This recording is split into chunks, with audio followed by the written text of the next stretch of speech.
O Eurico disse aqui ao vivo ontem, ao final da eleição, que ninguém vai tirar ele do Vasco. Ele falou, vai ser presidente do conselho e que vai estar sempre no Vasco. Olha o Calçado ali, que foi esse ex-presidente do Vasco. 94 anos de idade. Inclusive o Eurico entrou no Vasco como diretor quando o Calçado era presidente.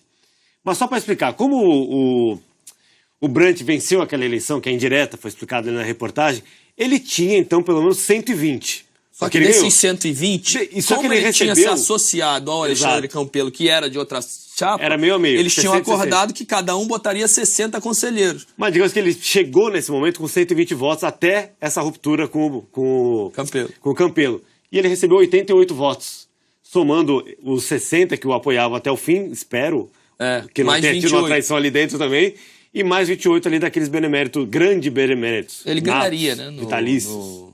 Se fosse essa conta, se ele tivesse os 120 mais 28, ele ganharia, chegaria a 148. Vitória, estava contando, não esperava. Alguma coisa aconteceu ali no meio do caminho que o Campelo percebeu que se... Tá explicado? Bem explicado? Claro, muito Mas bem explicado. O Eurico, vocês veem ele como um vencedor ou simplesmente ele caiu atirando e não deixou que o rival dele levasse? Eu achei que ele perdeu rival dele ganhando. era o Brant. Acho que ele perdeu ganhando. Porque assim que acabou, saiu o resultado, a gente mostrou ao vivo, as pessoas gritando o nome dele. E o grande alvo na entrevista do Eurico... Foi o Brant.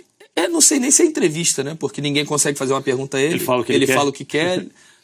Pergunta se o arroz é branco, ele fala que o feijão é preto. E a gente tenta escutar ele, mas ele fala o que ele quiser, né? E ele até disse, não adianta, eu não vou responder o que vocês perguntaram, vou falar o que eu quiser. E ele direcionava todo o ataque em cima do Brant. Ele nunca ia ser presidente do Vasco, esse fake news, lembra? Que ele falou, isso é um fake news. Quem é que ele falou? Quem é que publicou aí? Cadê? Quero ver retratar agora esse fake news. Falou várias vezes fake news. Usou a expressão de fake news. Então eu acho que eu tô com o Edinho. Ele perdeu ganhando. Perdeu ganhando. Caiu atirando. Não saiu derrotado, né? Necessariamente. Porque se você for analisar, ele pode falar assim, olha, eu retirei a minha chapa porque eu não quis ser... afim hoje. E o cara que eu dei os meus votos ganhou. Sim. Porque se o Brant... Ele mostrou que tem muito poder dentro do Vasco. Se o Brant tivesse vencido, certamente o Eurico ia ficar muito mal. Aí o Eurico não teria espaço mais para controlar o Vasco. E todo esse embrolho que teve, né? Ele ia ficar mal. Edinho, acabou a eleição, sabe qual foi o primeiro nome gritado? Eurico. Se dá para explicar alguma coisa, né?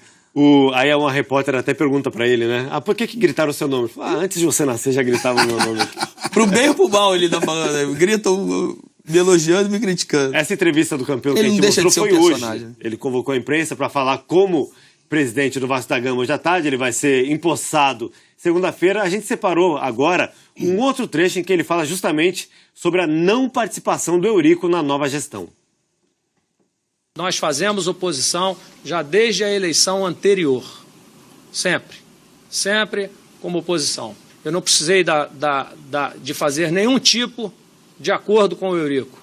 Agora, se durante esse processo, se durante essa eleição o Eurico surfou nessa onda, porque tinha desavenças com o Júlio e aproveitou esse momento para devolver, eu não tenho a menor responsabilidade sobre isso. Então eu gostaria que ficasse claro aqui que não existe nenhum acordo com o Eurico.